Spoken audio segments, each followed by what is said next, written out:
Charles, thanks for coming in today and meeting with me.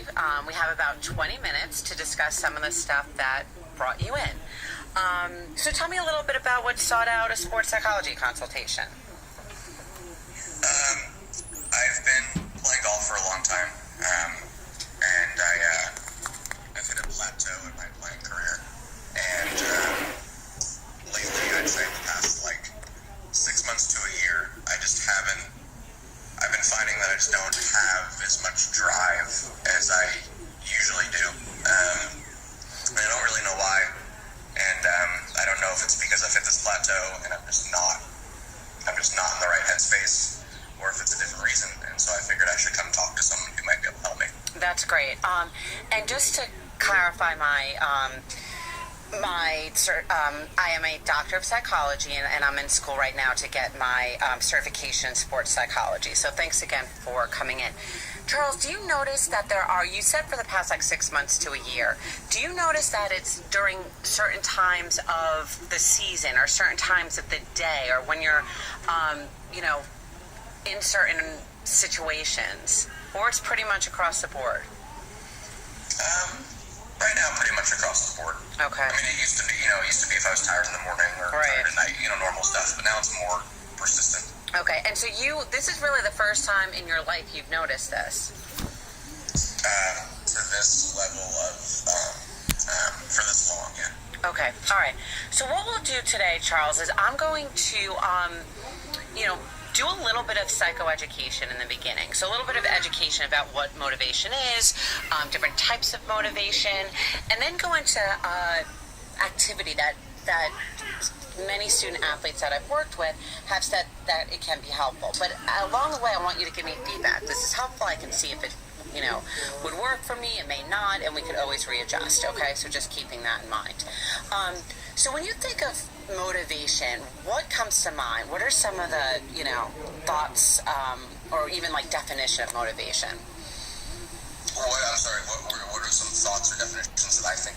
Yeah, when the word motivation comes to mind, what are thoughts that go through your head, or even the definition of motivation?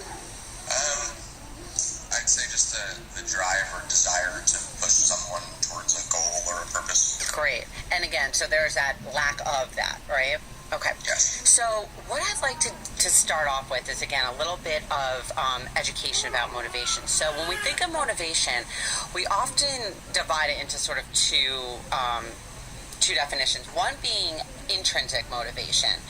And when we talk about intrinsic motivation, we think about internal factors that help motivate ourselves. So, of wanting to just be a, better person overall, of saying, me going to practice every day and getting up early, I feel good about it at the end of the day. Things like wanting to, better your standing in golf, because that makes you feel good. You feel just this adrenaline, this rush afterwards. Things just finding it interesting, right? Of saying, I really like when I watch golf videos. I find it interesting. I find it exciting. Or watching some of the golf playoffs. So those are all things coming from within ourselves.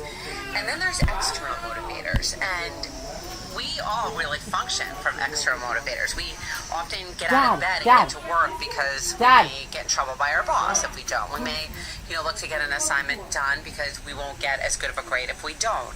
And both types of motivational factors are important, right? They both give us kind of that to get something done. And so we're going to kind of revisit that, but kind of keeping those two things in mind. So again, the sort of internal, I'm motivated, I get that drive from within, versus I get things done because of things in my environment, right? Wanting to please a coach, wanting to please a professor, whatever that may be. Any questions about that? No, that all seems to make sense. Okay. All right. So what I'd like you to do is we're going to take a little bit of a shift a different way, but I would like you to think back about a time in your golf career where you had one of your best performances. And, even just take a couple moments even before you talk and think about not only the performance itself, but even that pre-performance routine, what you were doing even before you had that, game of your life. what the game was actually like. Think of like the senses. Think of sight, sounds, taste, smells, people around you, and also think about if any thoughts or feelings come to mind when you think back to that peak performance. I had this certain thought, or I remember having this feeling before the round of golf began, and then we'll kind of go back and revisit that. Any questions about it? No, I can do that. Okay. How long should I take?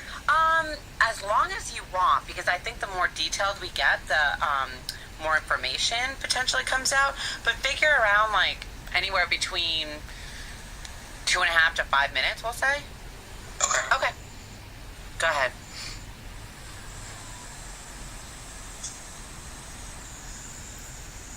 Okay, go ahead. Okay. Yeah. So, one that comes to mind was I was 17. I was playing in this tournament of champions in Florida. You had to win to get in, basically. Or over the course of the year, you had to be a consistent performer. And it was a 3-day event, and it was just like, a couple of really nice golf courses, and it was just a really nice event, just because it was like a prize, basically, for playing well over the year. And the second round, we played 2 golf courses. In the second round, I teed off really early in the morning, which usually for me was hit or miss depending on how I responded to that. Teed off in the morning, and of course I never played. But I remember it being like a really nice, sunny, crisp morning with kind of like low dew and fog all over. Since I teed off, and I think it was like 6:30 in the morning. It was well before my parents even woke up. And I remember, and this isn't too abnormal before some of my best rounds, my warm-up was kind of crappy.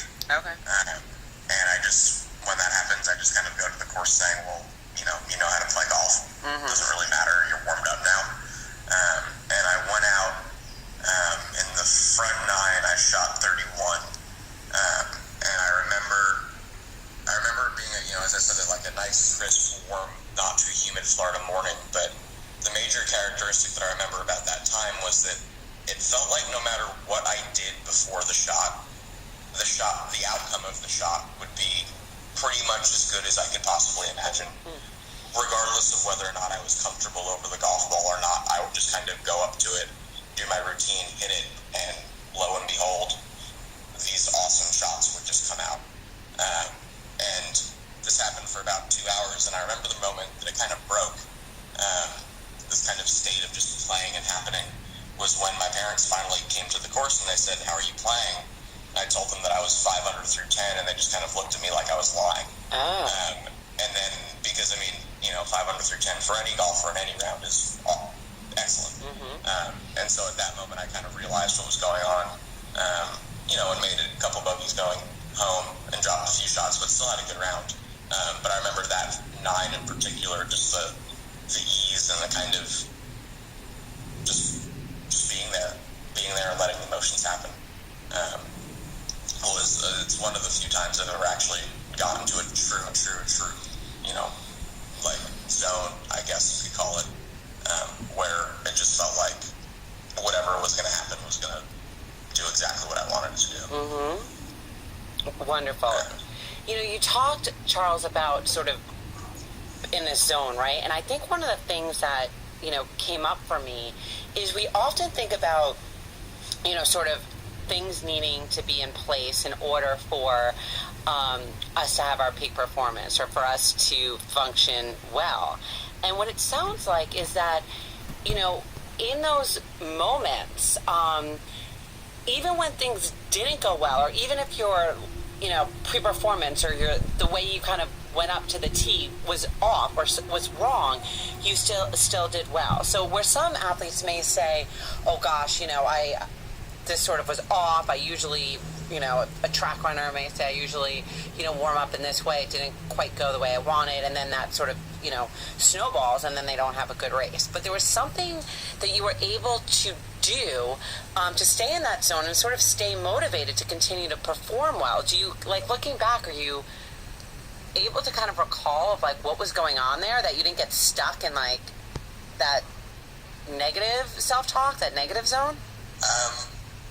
It just happened to me before. So Yeah. I mean, I had another tournament that I won where on the second day I went out and it was my first time ever leading a golf tournament, sleeping overnight with the lead, and I was so anxious and just terrified of the situation. At least in the beginning, that I literally couldn't hit the ball in the range, and I went out and I eagled my first hole. Wow. Okay.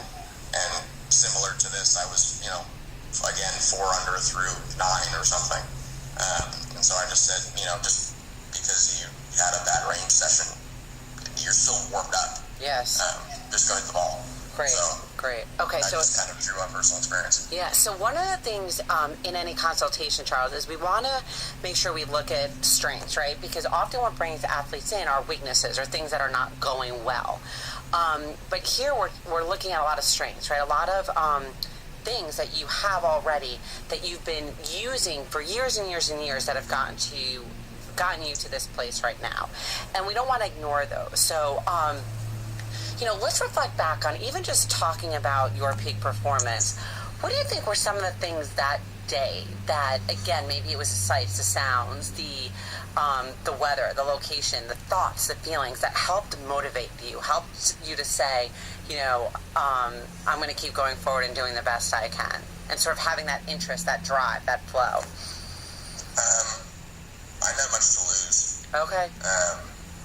Especially in the situation in Florida, I'd been invited there, and it was, it was the only time I ever got to. There were probably 2 or 3 years of my life where I could have qualified, and this was the only one I did.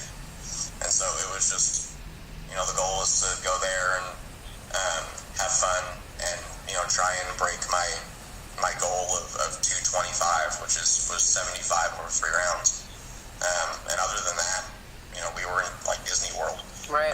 So, it's how often does the family get to go on vacation because you've earned, a spot in a golf tournament, at least back in, that time.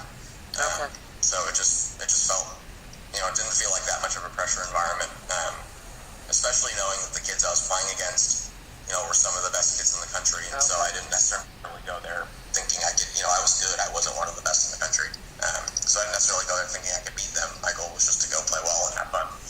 So some keywords: having fun, not feeling that pressure, because another athlete could say, oh gosh, this is my one chance, I've got to prove myself. But you went into it just saying, I'm going to have fun, I'm going to do the best I can. This is a great opportunity, not only for the sport of golf, but for my family and Disney World and things like that. So kind of reflecting back on that, do you see, you said over the course of the last 6 months to a year, has anything changed in that regard? So again, having fun, not feeling this intense pressure. Now that I'm older, Yeah. and it's a different level of competition and different life priorities and stressors. It just the situation feels different. Okay. No longer being like a junior golfer. So that would be the big one. When you're, I guess, trying to put food on the table. Yes. As opposed to play your way into college.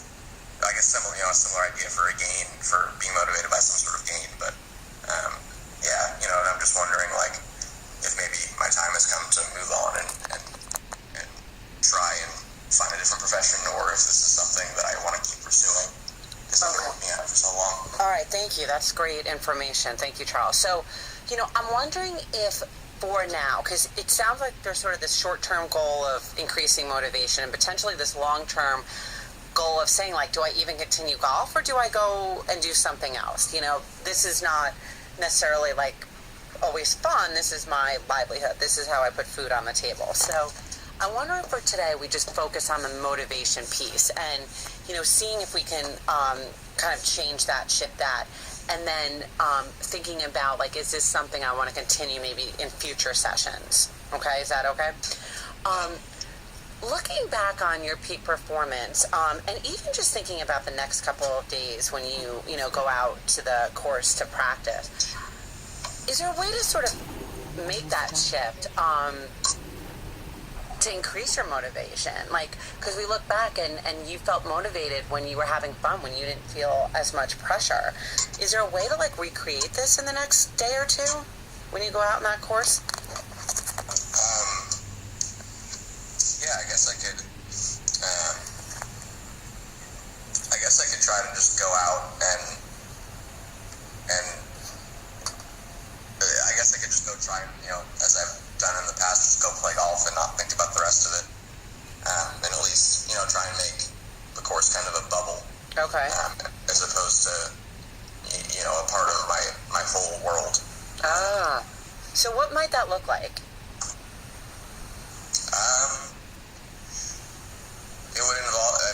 It would probably involve just going and, leaving my phone in the car. Okay. And maybe putting some headphones in. Okay. And just going and, practicing and playing and really just being focused on the golf course around me. And I guess in a way trying to forget what's, away from the golf course, but instead really just trying to focus on what is at the golf course, in the moment, and just try and embrace it.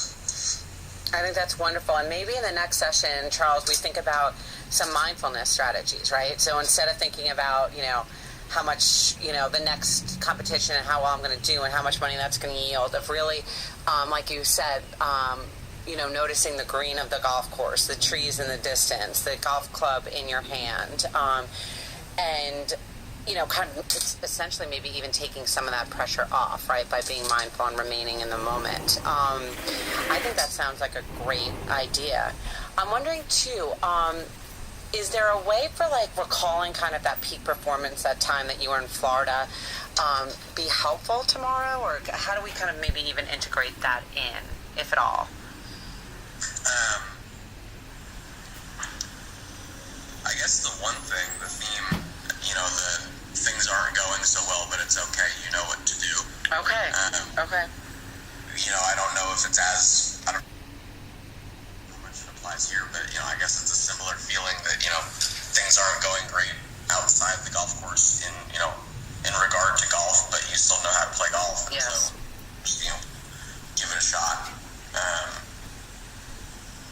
Maybe it would work. Who knows? Mm-hmm. I think that's great because,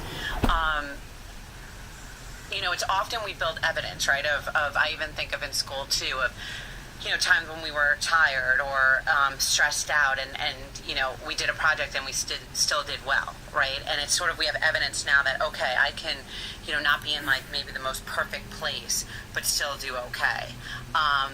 And I think that's, too, it's like, all right, I may be hitting sort of a little bit of a rut in regards to my motivation, but that doesn't mean that, that has to potentially get in the way. I can just sort of notice that, acknowledge that, sort of sit with that and say, and I can still play a good round of golf right now.